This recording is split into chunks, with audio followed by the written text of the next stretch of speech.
This is Little Women, or Meg, Jo, Beth and Amy by Louisa May Alcott, digitally narrated by ElevenLabs professional voice clone Anna Rita 2.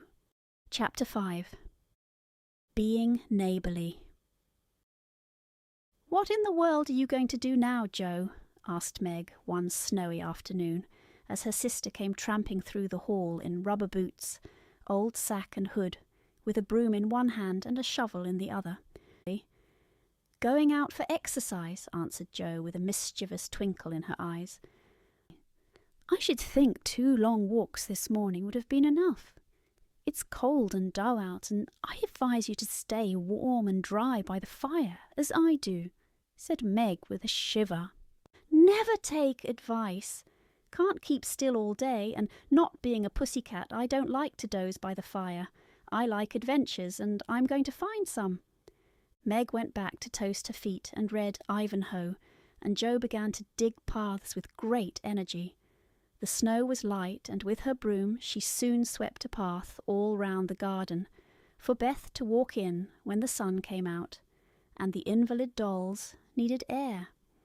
Now the garden separated the Marches' house from that of Mr. Laurence. Both stood in a suburb of the city, which was still country-like, with groves and lawns, large gardens, and quiet streets. A low hedge parted the 2 estates. On one side was an old, brown house, looking rather bare and shabby, robbed of the vines that in summer covered its walls, and the flowers which then surrounded it. On the other side was a stately stone mansion, plainly betokening every sort of comfort and luxury, from the big coach-house and well-kept grounds to the conservatory and the glimpses of lovely things one caught between the rich curtains. Yet it seemed a lonely, lifeless sort of house, for no children frolicked on the lawn, no motherly face ever smiled at the windows, and few people went in and out, except the old gentleman and his grandson. To Jo's lively fancy, this fine house seemed a kind of enchanted palace, full of splendours and delights which no one enjoyed. She had long wanted to behold these hidden glories, and to know the Laurence boy, who looked as if he would like to be known, if he only knew how to begin. Since the party she had been more eager than ever, and had planned many ways of making friends with him. But he had not been seen lately, and Jo began to think he had gone away, when she one day spied a brown face at an upper window, looking wistfully down into their garden, where Beth and Amy were snowballing one another. "That boy is suffering for society and fun," she said to herself. "His grandpa does not know what's good for him, and keeps him shut up all alone.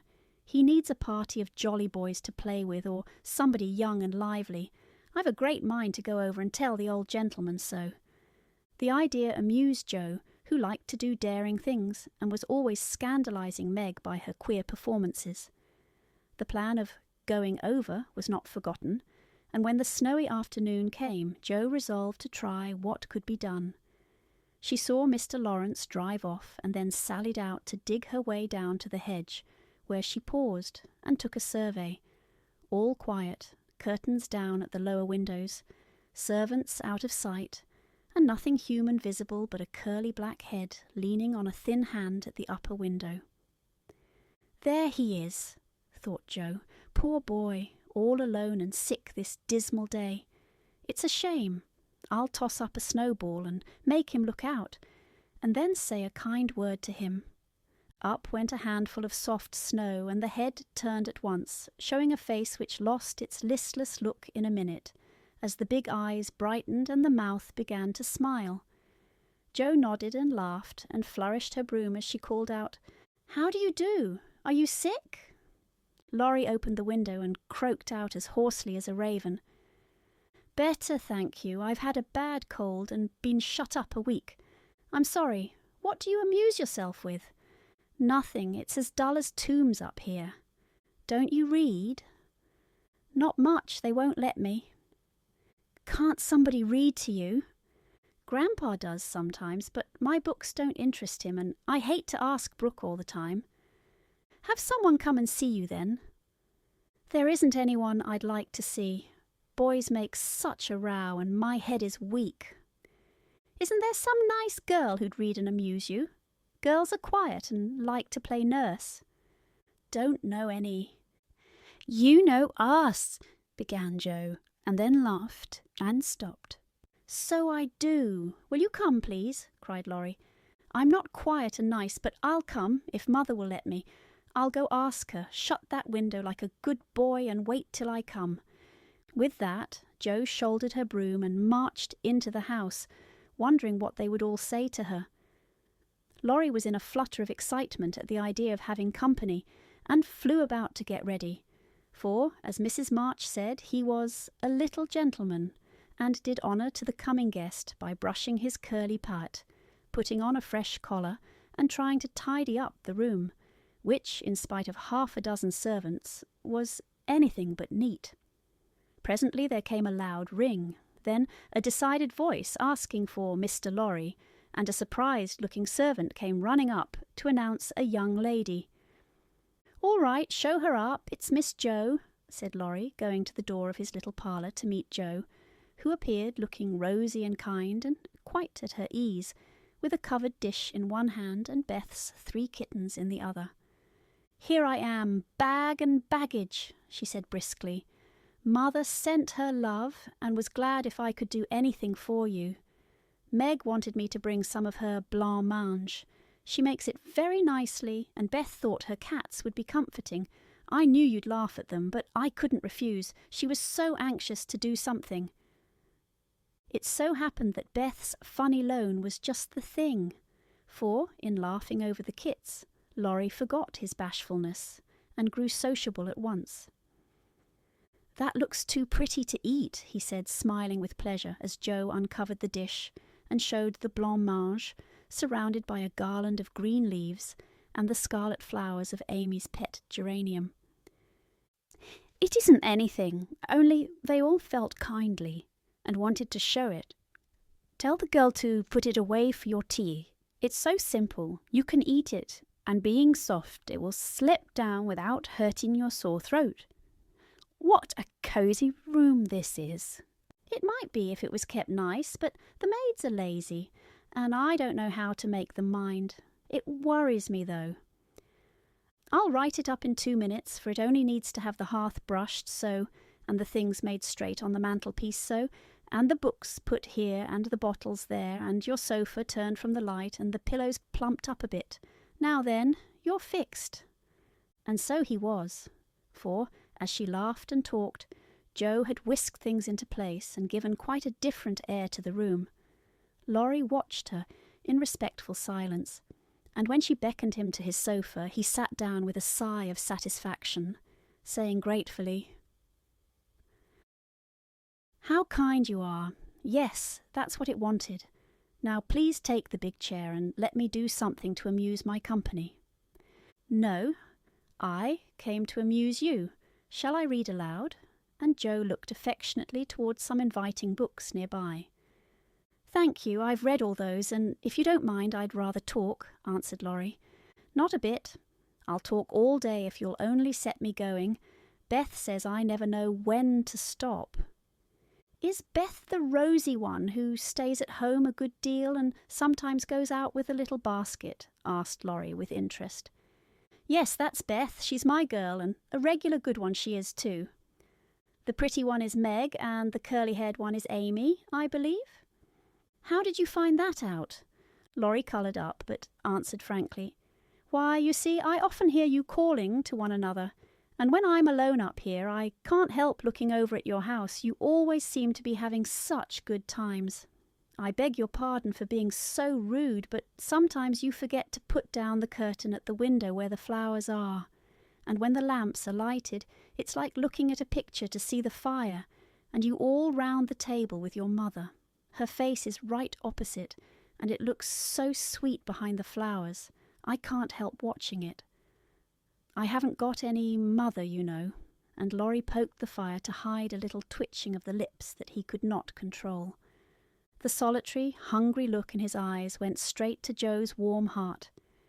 She had been so simply taught that there was no nonsense in her head, and at 15 she was as innocent and frank as any child. Laurie was sick and lonely, and feeling how rich she was in home love and happiness, she gladly tried to share it with him. Her face was very friendly, and her sharp voice unusually gentle as she said, "We'll never draw that curtain any more, and I give you leave to look as much as you like. I just wish, though, instead of peeping, you'd come over and see us. Mother is so splendid, she'd do you heaps of good, and Beth would sing to you if I begged her to, and Amy would dance. Meg and I would make you laugh over our funny stage properties, and we'd have jolly times. Wouldn't your grandpa let you?"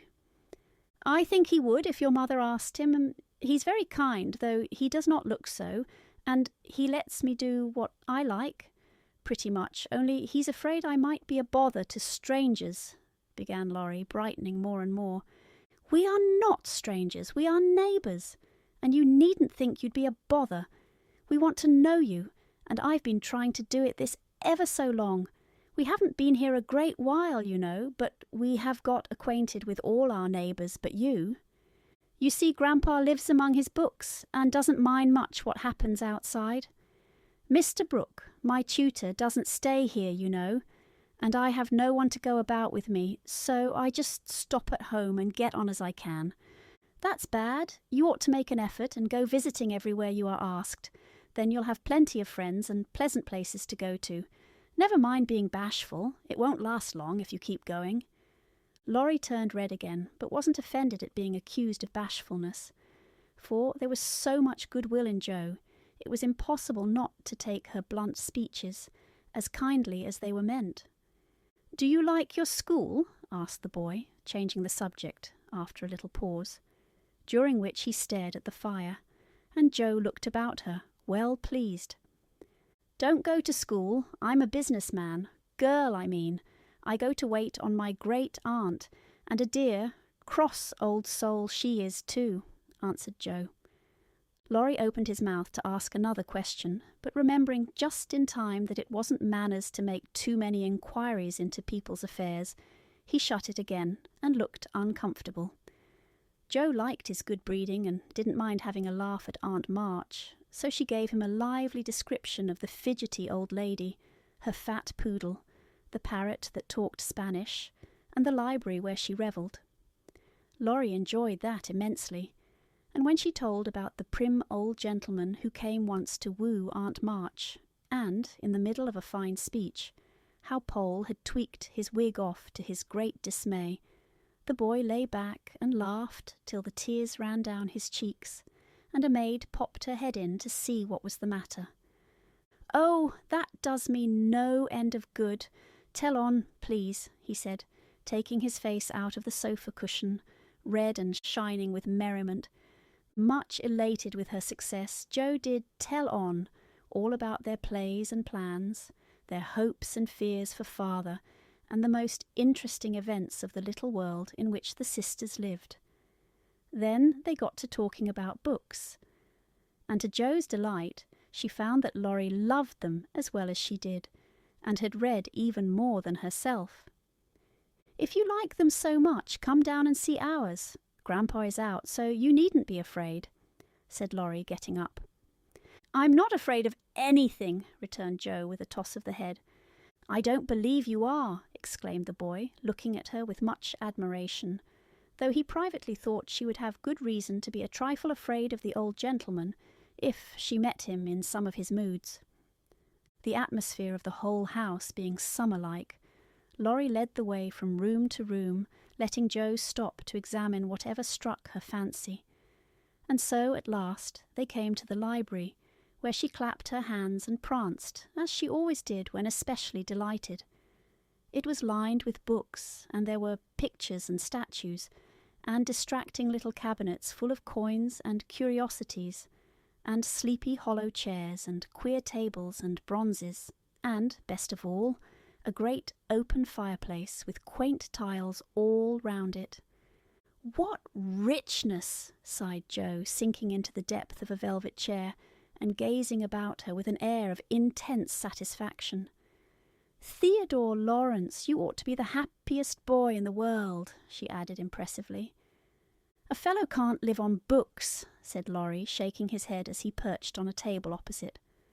Before he could say more, a bell rung, and Joe flew up, exclaiming with alarm, "Mercy me! It's your grandpa!" "Well, what if it is? You are not afraid of anything, you know," returned the boy, looking wicked. "I think I am a little bit afraid of him, but I don't know why I should be. Marmee said I might come, and I don't think you're any the worse for it," said Jo, composing herself, though she kept her eyes on the door. "I'm a great deal better for it, and ever so much obliged. I'm only afraid you are very tired talking to me. It was so pleasant I couldn't bear to stop," said Laurie gratefully. "The doctor to see you, sir," and the maid beckoned as she spoke. "Would you mind if I left you for a minute? I suppose I must see him," said Laurie. "Don't mind me. I'm as happy as a cricket here," answered Jo. Laurie went away, and his guest amused herself in her own way. She was standing before a fine portrait of the old gentleman, when the door opened again, and, without turning, she said decidedly, "I'm sure now that I shouldn't be afraid of him, for he's got kind eyes, though his mouth is grim, and he looks as if he had a tremendous will of his own. He isn't as handsome as my grandfather, but I like him." "Thank you, ma'am," said a gruff voice behind her, and there, to her great dismay, stood old Mr. Laurence. Poor Jo blushed till she couldn't blush any redder, and her heart began to beat uncomfortably fast as she thought what she had said. For a minute a wild desire to run away possessed her, but that was cowardly and the girls would laugh at her, so she resolved to stay and get out of the scrape as she could. A second look showed her that the living eyes, under the bushy grey eyebrows, were kinder even than the painted ones, and there was a sly twinkle in them which lessened her fear a good deal. The gruff voice was gruffer than ever as the old gentleman said abruptly, after that dreadful pause, "So you're not afraid of me, hey?" "Not much, sir. And you don't think me as handsome as your grandfather?" "Not quite, sir." "And I've got a tremendous will, have I?" "I only said I thought so." "But you like me, in spite of it?" "Yes, I do, sir." That answer pleased the old gentleman. He gave a short laugh, shook hands with her, and, putting his finger under her chin, turned up her face, examined it gravely, and let it go, saying with a nod, "You've got your grandfather's spirit, if you haven't his face. He was a fine man, my dear, but, what is better, he was a brave and an honest one, and I was proud to be his friend." "Thank you, sir." And Jo was quite comfortable after that, for it suited her exactly. "What have you been doing to this boy of mine, hey?" was the next question, sharply put. "Only trying to be neighbourly, sir," and Jo told how her visit came about. "You think he needs cheering up a bit, do you?" "Yes, sir, he seems a little lonely, and young folks would do him good, perhaps. We are only girls, but we should be glad to help if we could, for we don't forget the splendid Christmas present you sent us," said Jo eagerly. "Tut, tut, tut, that was the boy's affair. How is the poor old woman?" "Doing nicely, sir," and off went Jo, talking very fast as she told all about the Hummels, in whom her mother had interested richer friends than they were. "Just her father's way of doing good. I shall come and see your mother some fine day. Tell her so. There's the tea bell. We have it early on the boy's account. Come down and go on being neighbourly." "If you'd like to have me, sir." "Shouldn't ask you if I didn't." And Mr. Laurence offered her his arm with old-fashioned courtesy.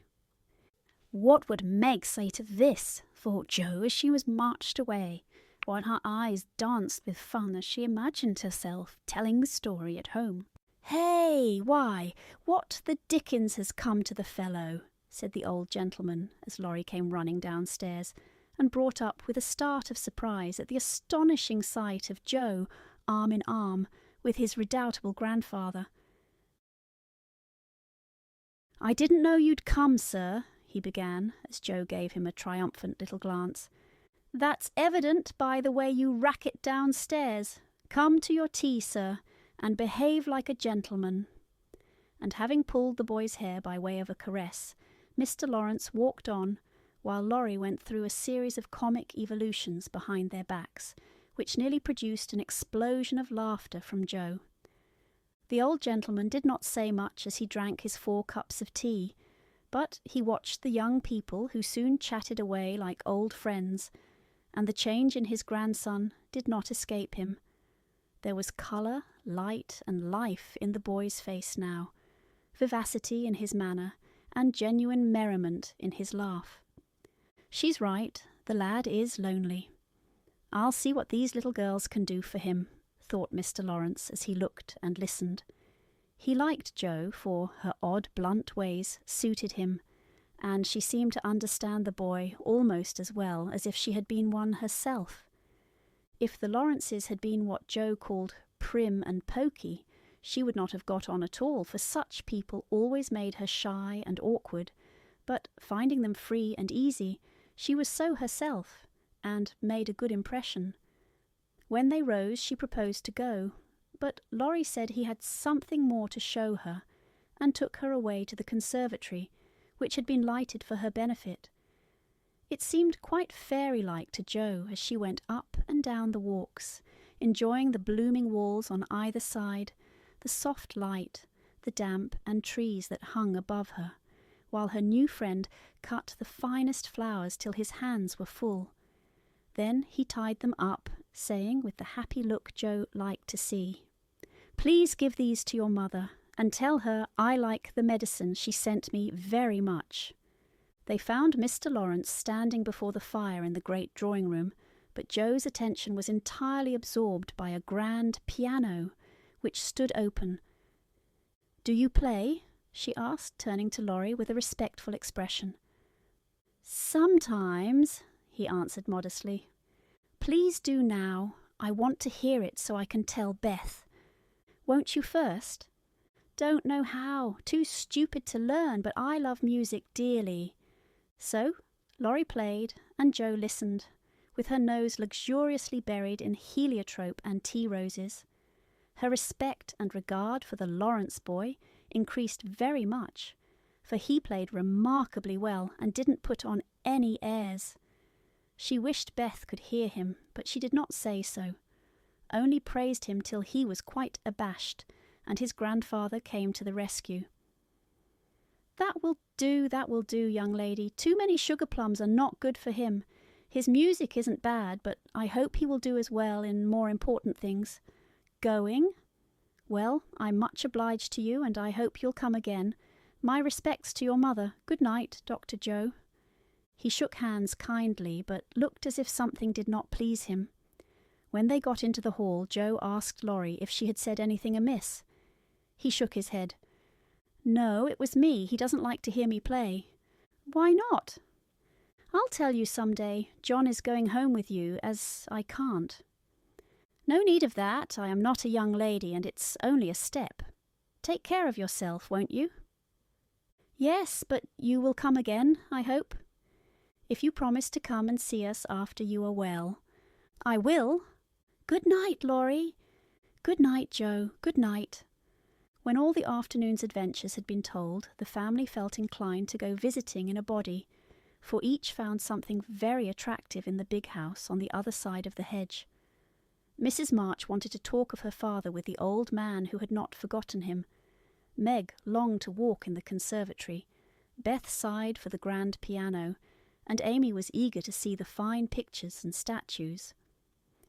"Mother, why didn't Mr. Laurence like to have Laurie play?" asked Jo, who was of an inquiring disposition. "I am not sure, but I think it was because his son, Laurie's father, married an Italian lady, a musician, which displeased the old man, who is very proud. The lady was good and lovely and accomplished, but he did not like her, and never saw his son after he married. They both died when Laurie was a little child, and then his grandfather took him home. I fancy the boy, who was born in Italy, is not very strong, and the old man is afraid of losing him, which makes him so careful." Laurie comes naturally by his love of music, for he is like his mother, and I dare say his grandfather fears that he may want to be a musician. At any rate, his skill reminds him of the woman he did not like, and so he glowered, as Joe said. "Dear me, how romantic!" exclaimed Meg. "How silly!" said Joe. "Let him be a musician if he wants to, and not plague his life out sending him to college when he hates to go. That's why he has such handsome black eyes and pretty manners, I suppose. Italians are always nice," said Meg, who was a little sentimental. "What do you know about his eyes and his manners? You never spoke to him, hardly," cried Joe, who was not sentimental. "I saw him at the party, and what you tell shows that he knows how to behave. That was a nice little speech about the medicine mother sent him."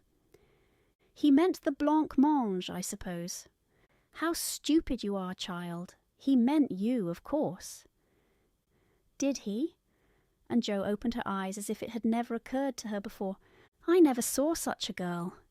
"You don't know a compliment when you get it," said Meg, with the air of a young lady who knew all about the matter. "I think they are great nonsense, and I'll thank you not to be silly and spoil my fun. Laurie's a nice boy, and I like him, and I won't have any sentimental stuff about compliments and such rubbish. We'll all be good to him, because he hasn't got any mother, and he may come over and see us, mayn't he, Marmee?" "Yes, Joe, your little friend is very welcome, and I hope Meg will remember that children should be children as long as they can." "I don't call myself a child, and I'm not in my teens yet," observed Amy. "What do you say, Beth?" "I was thinking about our Pilgrim's Progress," answered Beth, who had not heard a word. "How we got out of the slough and through the wicket gate by resolving to be good, and up the steep hill by trying. And that maybe the house over there, full of splendid things, is going to be our Palace Beautiful."